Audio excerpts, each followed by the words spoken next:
La semana pasada terminamos hablando acerca de testigos, de la importancia que es dar un testimonio, pero un testimonio que sea o que represente más bien lo que somos. Entonces, esto fue lo que dijimos. Ser un testigo no es lo mismo que dar testimonio.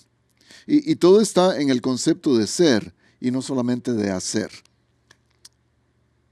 Es el concepto de que nuestra identidad debería estar basada en quiénes somos. Y quienes somos es gente que viene al mundo a testificar acerca de su creador, del que era, del que fue, del que es, del que existe ahora mismo, del que será. El Dios por siempre, el Dios eterno. Esa debería ser nuestra identidad. Más que querer hacer, porque muchas veces estamos pensando, decíamos la semana pasada, muchas veces estamos pensando que en cuanto más hacemos, más cerca estamos de Dios. Y no hay algo que se aleje más a la realidad que eso. Porque bíblicamente hablando, lo que hacemos nace de quiénes somos. Es un patrón de vida, no son solamente palabras. Ser un testigo es un patrón de vida. Ser un testigo es recordar el día de nuestro bautismo, como si fuera hoy, y vivir en ese patrón de muerte y resurrección cada día. Hoy vamos a hablar un poco más de eso. Es quienes somos, no solamente lo que hacemos. Porque si actuamos conforme a lo que hacemos, si nuestra identidad está en solamente lo que hacemos, estamos pensando que nuestros méritos son los que van a ganar nuestro lugar en el cielo. Y no es así. El mérito ya fue ganado por solamente una persona. Y Él nos dice, vivan en mi patrón. Mi patrón se trata de morir a mí mismo para poder resucitar.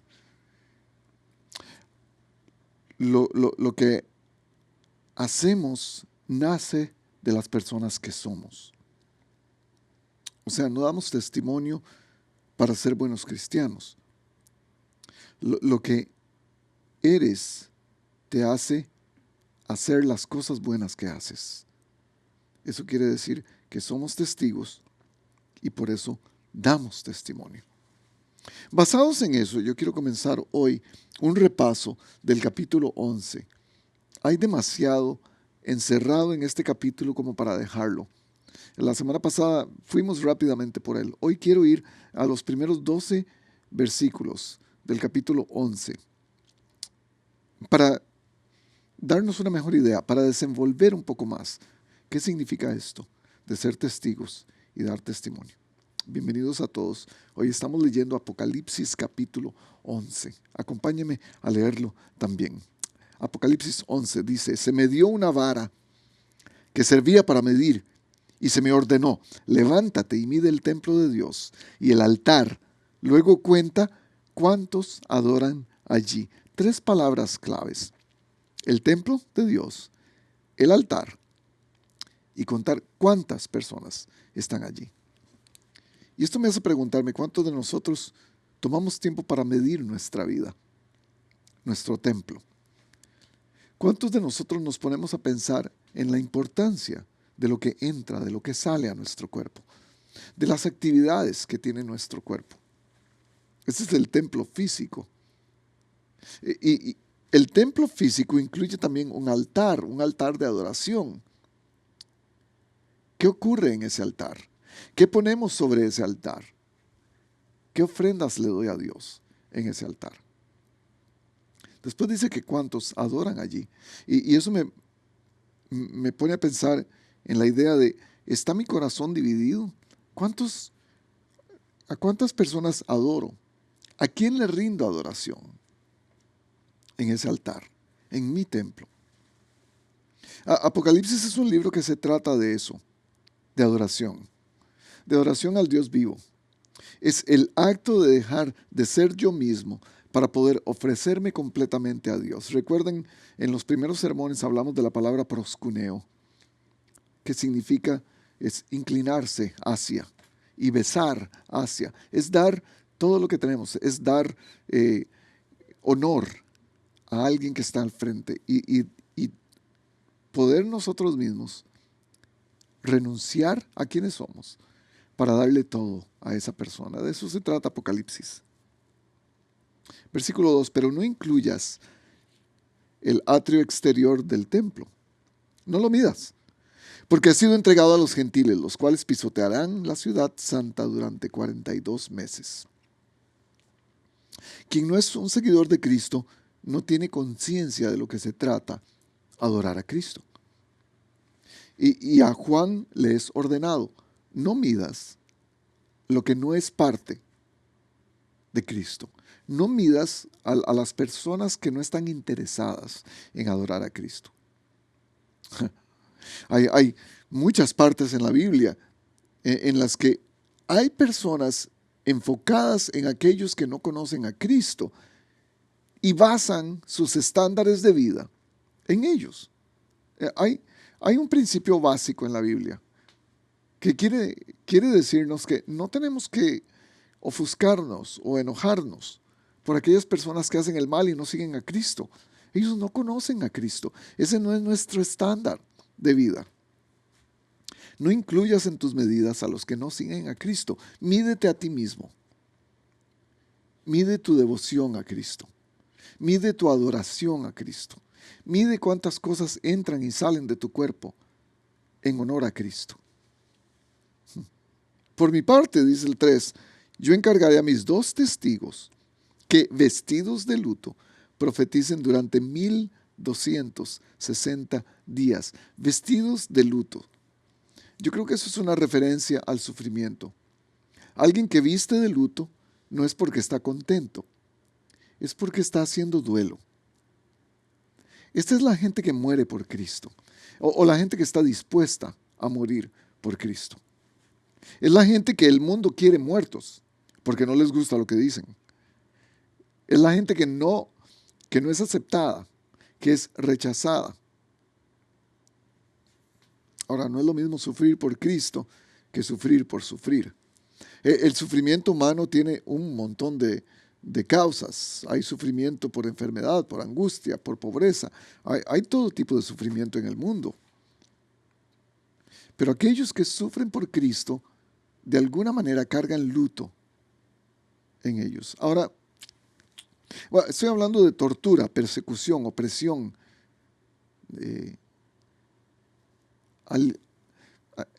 personas que son apartados, personas que son rechazados, personas que son criticadas por su fe en Cristo. Estoy hablando de eso.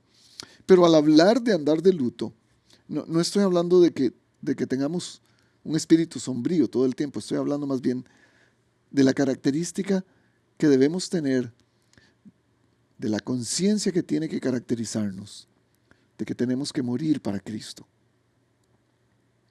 de que hay sufrimiento en el mundo, claro. Pero nosotros los que seguimos a Cristo, vamos a tener que estar dispuestos a tener un sufrimiento extra, y es ser perseguidos por Cristo. Esos 2 testigos, versículo 4, son los 2 olivos y los 2 candelabros que permanecen delante del Señor de la tierra, porque están plantados como árboles y brillan como la luz.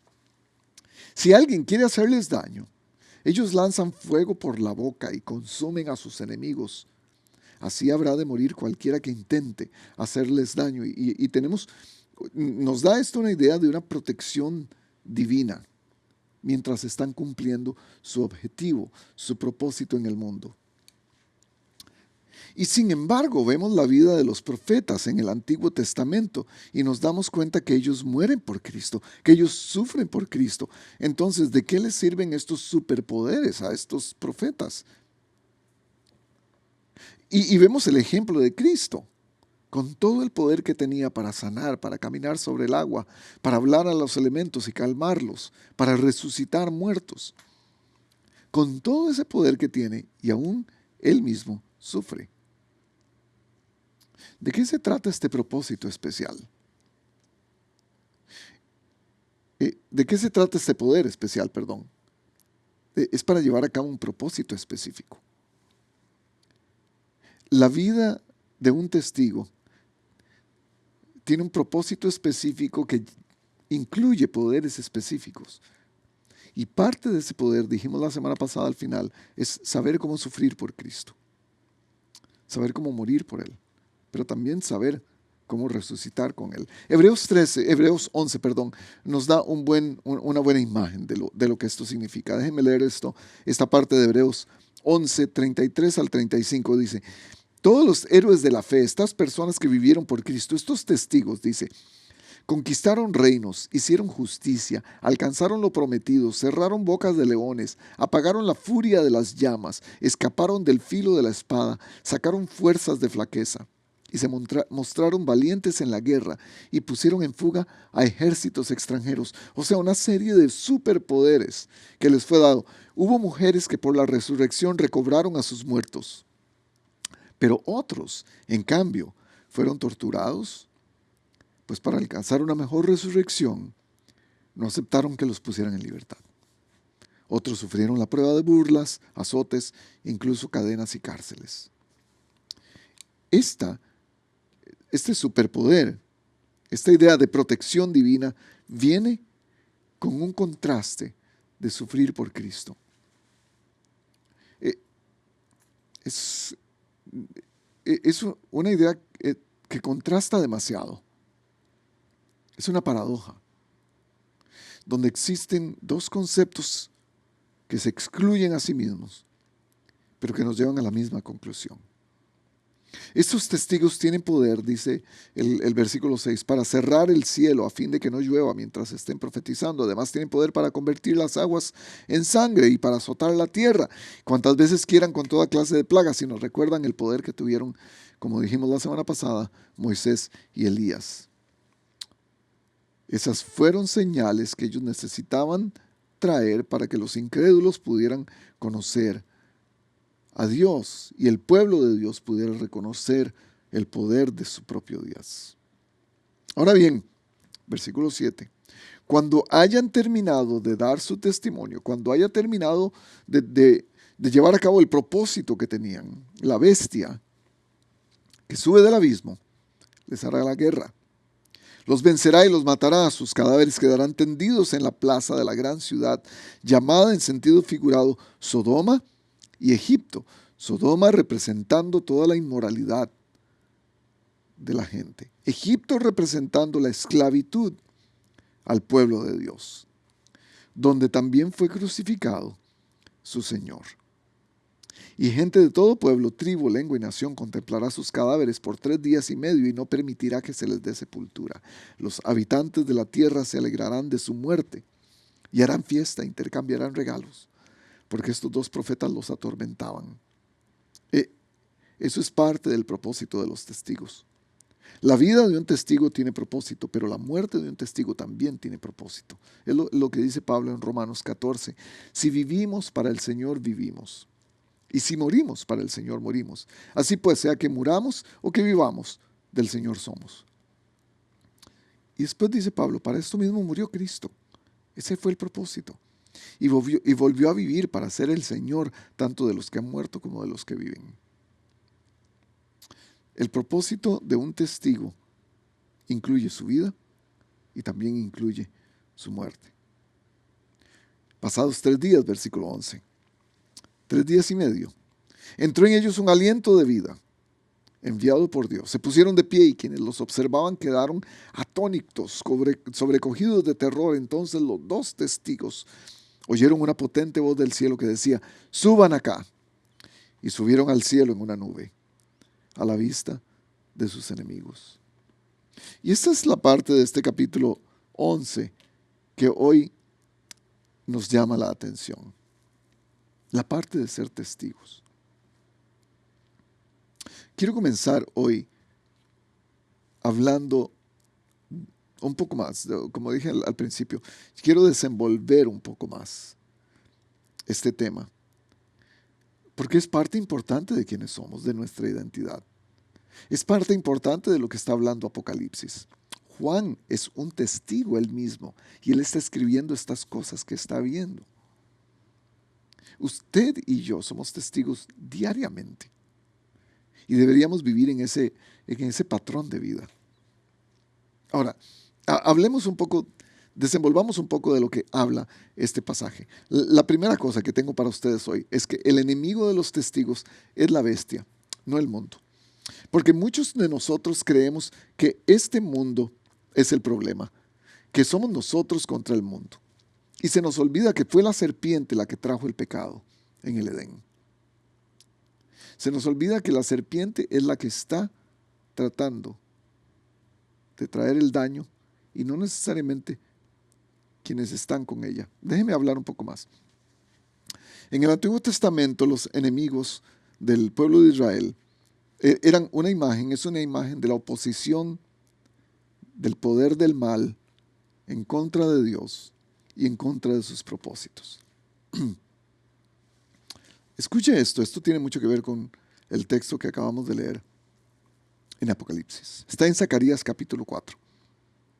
Dice, entonces el ángel que hablaba conmigo, esta es una profecía de Zacarías, en el Antiguo Testamento, recuerde. El ángel que hablaba conmigo volvió y me despertó como a quien despierta de un sueño y me preguntó, ¿qué es lo que ves? Yo respondí, veo un candelabro de oro macizo, con un recipiente en la parte superior. Encima del candelabro hay 7 lámparas, con 7 tubos para las mismas. Hay también junto a él 2 olivos, uno a la derecha del recipiente y el otro a la izquierda. Y tenemos los 2 elementos que Juan ha visto también en su visión apocalíptica: el candelabro y el olivo. Pregunté entonces al ángel que hablaba conmigo, ¿qué significa todo esto, mi señor? Y el ángel me respondió, ¿acaso no lo sabes? Entonces respondí, no, señor mío. Me encanta esto porque esta es la actitud con la que venimos a Apocalipsis. ¿Usted entiende esto? No, no lo entiendo. Es una actitud humilde, es una actitud de ignorancia de alguna manera. Así que el ángel me dijo, esta es la palabra del Señor. No será por la fuerza, ni por ningún poder, sino por mi espíritu, dice el Señor de los ejércitos.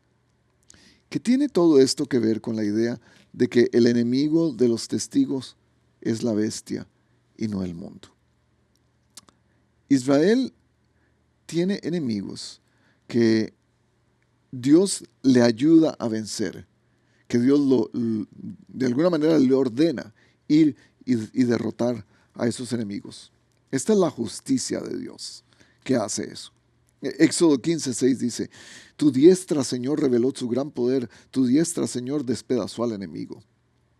Levítico 26:3 y 7 dice, si se conducen según mis estatutos y obedecen fielmente mis mandamientos, ustedes perseguirán a sus enemigos y ante ustedes caerán a filo de espada.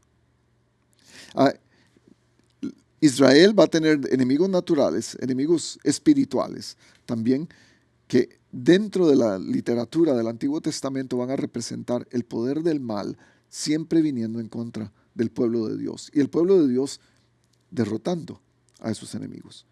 Pero Israel también tiene enemigos que lo vencen y lo castigan. Y esto habla del juicio de Dios. Cuando Israel derrota a sus enemigos, el tema es la justicia de Dios. Cuando Israel es derrotado por sus enemigos, el tema es el juicio de Dios para su propio pueblo.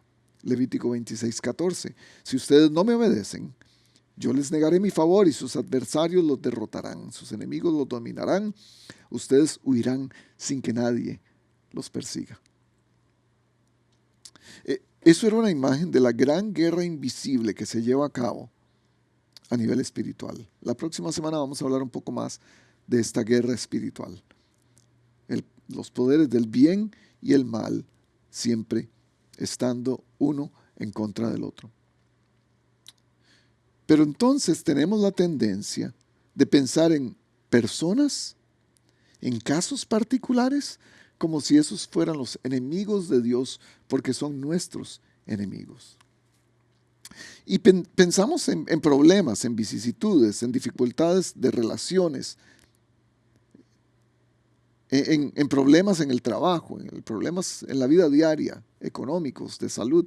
Los pensamos como si fueran las personas inmiscuidas en eso, como si fueran los enemigos de Dios, porque nos están haciendo daño a nosotros. Y entonces entramos en dos en dos niveles. Uno de los niveles es, nos convertimos en gente con prejuicios cristianos. Y decimos, cualquiera que no es cristiano y que hace cosas que no son debidas, que se presentan delante de nosotros como si fueran nuestros enemigos, son la chusma. Y ese es el prejuicio cristiano. El otro aspecto de esto es, pensamos como fariseos cristianos.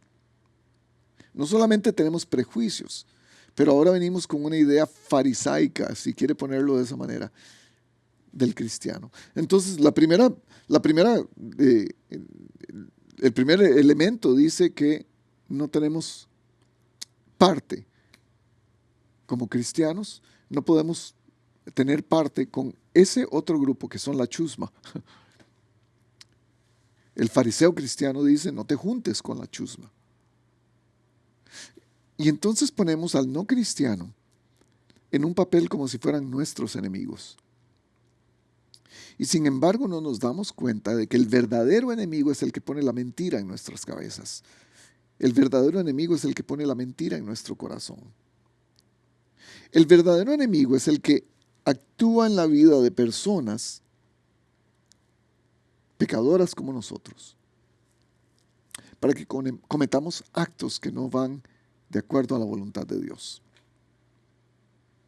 Y entonces la gente se convierte en instrumentos de maldad. Instrumentos de Dios o instrumentos del diablo.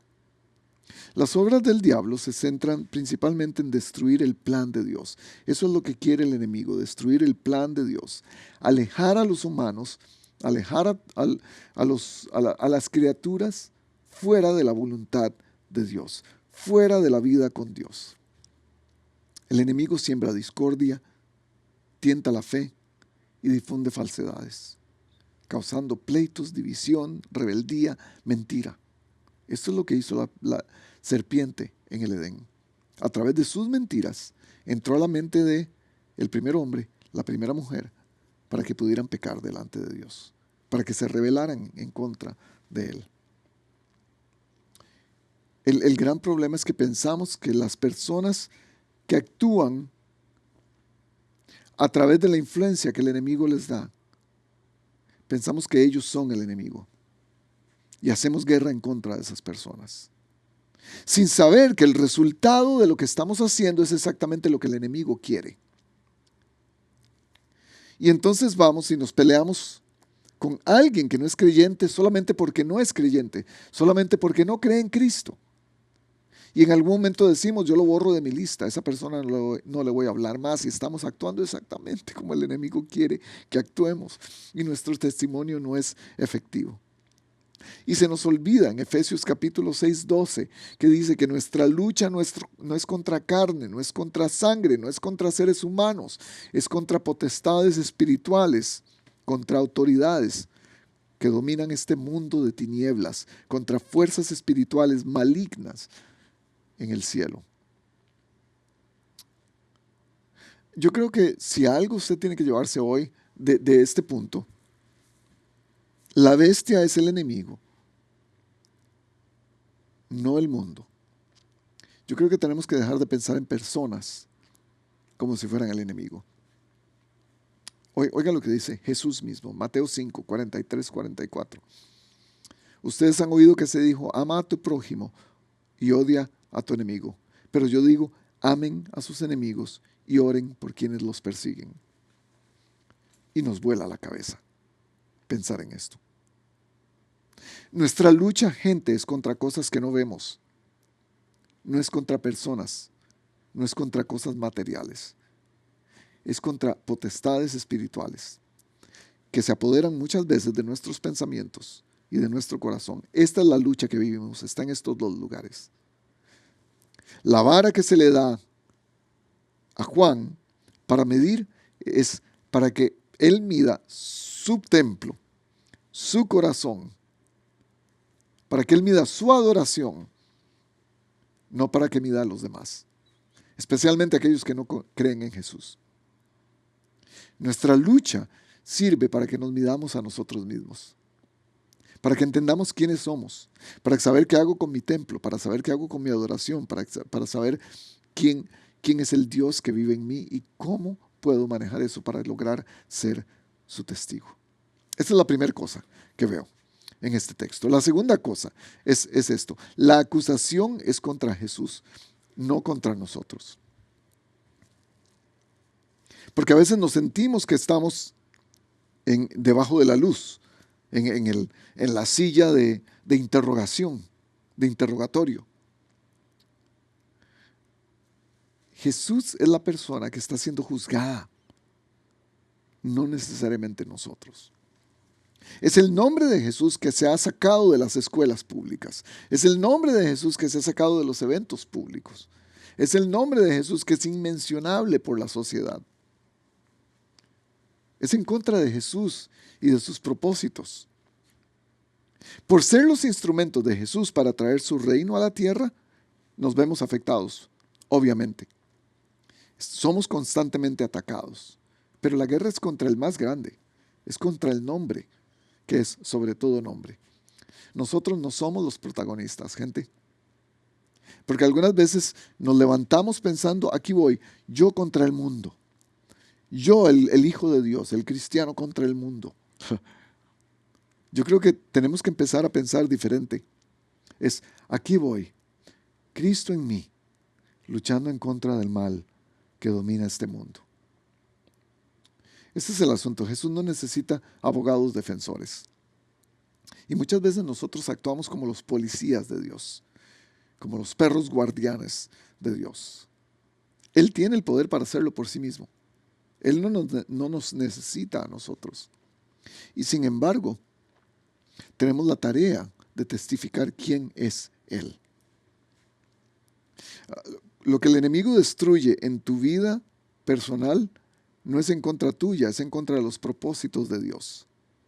Cada vez que el enemigo toca algún área que quiere destruir en tu vida, es para destruir los propósitos de Dios. Si somos seguidores de Cristo, vamos a recibir acusación constante, persecución constante. Cuando alguien nos acusa, cuando alguien nos acosa, están siendo usados por el poder del enemigo para destruir los propósitos de Dios en el mundo.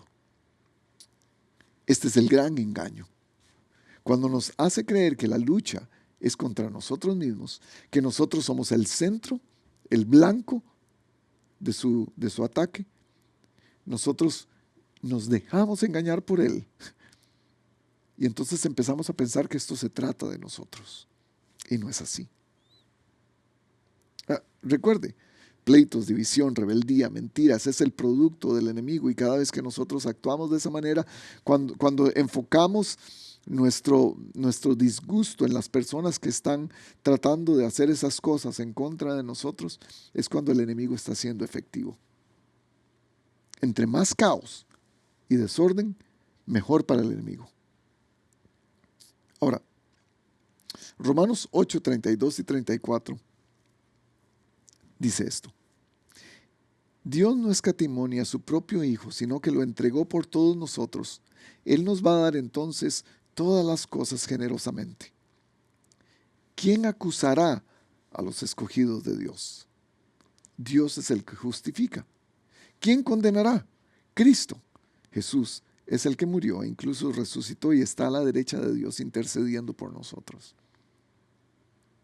La acusación del mundo no tiene que causar en nosotros una gran revolución en nuestra mente. No nos tiene que llevar hasta el punto de desagrado y disgusto. La acusación de Cristo, esa es la que vale. Es ahí donde tenemos que pensar, caramba, ¿estoy siendo su testigo o no? Las acusaciones del mundo para nosotros es porque seguimos a Cristo. Las acusaciones de Cristo para nosotros en el juicio final van a ser, ¿me seguiste de verdad o no? Eso nos da perspectiva. Eso nos da perspectiva. Nuestro propósito es dado por Dios, no por el mundo. Nuestra lucha es por seguir a Cristo, no por lo buenos que somos. Él es el que determina el valor que defendemos. Él es el que determina cuál es el valor que tiene nuestra vida. Un gran error en todo esto es creer que somos nosotros los que tenemos el poder de desenmascarar el falso testimonio del enemigo, y no es así. No es así. Por eso muchos cristianos buscan ir al mal para pelear con el mal, y andan buscando demonios, y andan buscando pecadores para pelear con ellos. Si eres de Dios, no te preocupes, el mal te va a encontrar facilito. El mal va a venir a tratar de atacar tus más grandes valores. No tienes que ser el justiciero vengador de Dios. Tienes que ser el mejor testigo que puedas de Jesús. Jesús ya venció la acusación del enemigo a través del cumplimiento de su propósito en la cruz. Juan 19, 10 y 11. Jesús está al frente de Pilato y Pilato le dice: ¿te niegas a hablarme? ¿No te das cuenta de que tengo el poder para ponerte en libertad o para mandar que te crucifiquen? Y Jesús le responde: no tendrías ningún poder sobre mí si no se te hubiera dado desde arriba. Por eso el que me puso en tus manos es culpable de un pecado más grande. Jesús se da cuenta que el enemigo no es Pilato. El enemigo no son el pueblo que lo está crucificando. El enemigo es el acusador de los hijos de Dios. ¿Qué estás haciendo con tu testimonio a la hora de ser atacado? ¿Estás pensando que el problema está en las personas? ¿Estás pensando que la acusación es contra ti? Yo creo que eso lo vamos a aclarar un poco más a través de este punto que sigue. Nuestro testimonio debe traer a Jesús más que traer justicia. Porque cada vez que recibimos un ataque estamos pensando: esto no es justo y necesito hacer algo para que esto esté mejor. Es la reacción humana, defenderse. Y sin embargo, la Biblia nos está diciendo: tienes que ir como los salmones, en contra de la corriente. Porque eso es lo que el mundo no espera de ti. La respuesta que des tiene que ser tan inesperada como la respuesta de Jesús. El silencio de Jesús fue inesperado para Pilato. Y algunos de nosotros no sabemos cómo quedarnos callados, cómo cerrar la boca. Porque, número uno, o podemos defender a Jesús a toda costa, ya saben, con palos y con cuchillos, trayendo justicia donde no lo hay. Ese es Pedro. Recuerdan en el jardín del Getsemaní, Pedro defendiendo a Jesús, tratando de defenderlo y cortándole la oreja al pobre siervo del sacerdote. Entonces nuestro deseo de ser profetas y llevar la justicia a todas partes lo llevamos a la práctica. Pero ese también es el papel de los fariseos, defendiendo la fe hasta lo último. Y por eso, gente, crucificaron a Jesús, por querer ser más rectos que Dios mismo. Pero la segunda cosa es defendiendo a Jesús a través de nuestro testimonio, a través de lo que Él hace en nosotros. Es trayendo a Jesús donde Jesús no está todavía. En lugar de pensar traer justicia, vamos a pensar en traer a Jesús donde no está. Actuar como Él, en mansedumbre, en gracia, en perdón. O sea, me hace pensar en el Salmo 58. Oiga cómo actúa el salmista en el Salmo 58. ¿Acaso ustedes, gobernantes, proclaman la justicia y juzgan con rectitud a los seres humanos? No hacen eso. Ustedes a plena conciencia cometen injusticias y la violencia de sus manos se esparce en el país. Entonces, oiga lo que piensa hacer. Rómpeles, oh Dios, los dientes.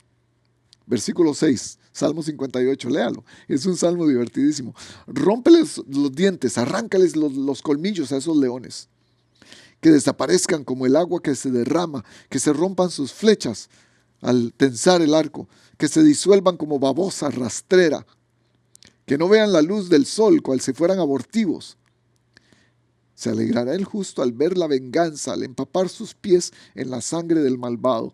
Y eso somos usted y yo muchas veces. Cuando la gente está en contra de nosotros y decimos, están viniendo en contra de los cristianos, y lo hacemos todo acerca de nosotros y queremos traer justicia. Y decimos, me voy a vengar de esa persona en el nombre de Jesús. Y entonces contrastamos lo que estamos haciendo con lo que dice Jesús. Lucas 6. Pero a ustedes que me escuchan, les digo, amen a sus enemigos. Hagan bien a los que los odian. Bendigan a quienes los maldicen y oren por quienes los maltratan. Si alguien te pega en una mejilla, vuélvele también la otra. Si alguien te quita la capa, no le impidas que se lleve también la camisa. Dale a todo el que te pida. Y si alguien se lleva lo que es tuyo, no se lo reclames. Traten a los demás tal y como quieren que ellos los traten a ustedes. Y esa es la regla de oro. ¿Qué mérito tienen ustedes, dice Jesús, de amar solamente a quienes los aman? Los pecadores también hacen eso. ¿Y qué mérito tienen ustedes al hacerle bien a los que le hacen el bien? Aún los pecadores actúan así. Y entonces nos pone en perspectiva nuestro papel en el mundo. Y me hace preguntarme, ¿qué trae mi testimonio? ¿De qué viene manchado mi testimonio? ¿De qué viene teñido? ¿De justicia? ¿De responder a la persona que me hizo daño? ¿De responder a ese email que me enviaron reclamándome? ¿De responderle a la persona que me escribió un mensaje en Facebook diciendo que no le gusta mi color político o mi manera de ver la vida cristiana? O respondiéndole a mi familiar que no es creyente y que me dijo que él cree en una serie de cosas que para nosotros parece completamente un rechazo del evangelio. ¿Qué trae tu testimonio? Trae conflicto. Esas son discusiones vanas, discusiones teológicas que no nos llevan a ninguna parte. ¿Qué trae tu testimonio? Confusión. Son debates acerca de conceptos que nadie entiende y dejan a todos en un lugar más oscuro que donde comenzaron. ¿Qué trae tu testimonio? Tú quieres convencer a las demás personas en vez de escucharlos, en vez de conversar con ellos. Tenemos que traer a Jesús en lugar de traer justicia, gente, para ser buenos testigos. Tenemos que hacer eso. ¿Por qué? Para cerrar. Porque un testimonio humilde es más poderoso que la muerte. Quien quiera seguirme, dice Jesús, quien quiera seguirme, quien pone su mano en el arado, quien se mete en esta empresa conmigo, no puede volver a ver atrás, al contrario, más bien tiene que tomar su cruz, tiene que negarse a sí mismo. Y es así como me tiene que seguir. Estos dos testigos de Apocalipsis están caracterizados por la humildad. ¿Por qué? Usted me dice, déjeme probárselo. Número uno, están vestidos de luto. Quiere decir, lo dije en el principio, quieren morir a sí mismos. Ellos saben que el final va a ser morir a sí mismos. Así no van con ninguna pretensión de que la vida es muy bonita, color de rosa, y que todo va a estar bien. La segunda cosa es que son constantes, 1260 días de testimonio. Es constancia, es levantarse cada día y hacerlo una prioridad. Levantarse cada día intencionalmente y decir, hoy quiero representar bien al Dios que sirvo. Es humildad porque dejo de ser yo mismo y voy a representar a alguien que no soy yo. A pesar de los poderes especiales que tienen, mueren. Y no tienen todo su identidad. No están basados en cuán poderosos son. Al contrario, ellos saben que cumplen un propósito y que van a tener que decaer en algún momento. Son avergonzados. Aún después de su muerte, son avergonzados. El dejar un cadáver públicamente en el Medio Oriente, en esa cultura, era la vergüenza más grande. ¿Recuerdan la crucifixión? ¿Recuerdan a Cristo en la cruz? Esa era una vergüenza pública. y traen también una palabra amarga al mundo. Hablamos la semana pasada del rollo, que Juan lo puso en sus labios y era dulce, pero cuando se lo traga es terriblemente amargo y le duele la panza. Este testimonio humilde tiene que caracterizarnos. Este es tu testimonio. Un testimonio de humildad. Un testimonio que está listo para morir a sí mismo. Un testigo que está listo para morir a sí mismo. Un testigo que es constante. Un testigo que es verdadero, que solamente habla la verdad, que representa a la persona más importante del mundo, a la persona que es el verdadero centro de todo el ataque espiritual, de todo el ataque negativo que hay en el mundo. Representamos a Cristo. El final de esta historia es conocido. Es conocido para los que testificamos de la verdad, para los que somos verdaderos testigos, ya es conocido. ¿Cuál es el final de esta historia? La muerte no nos puede detener, porque somos testigos del único que ha podido vencer la muerte. Ese es el poder especial que tenemos. Nos vemos la próxima.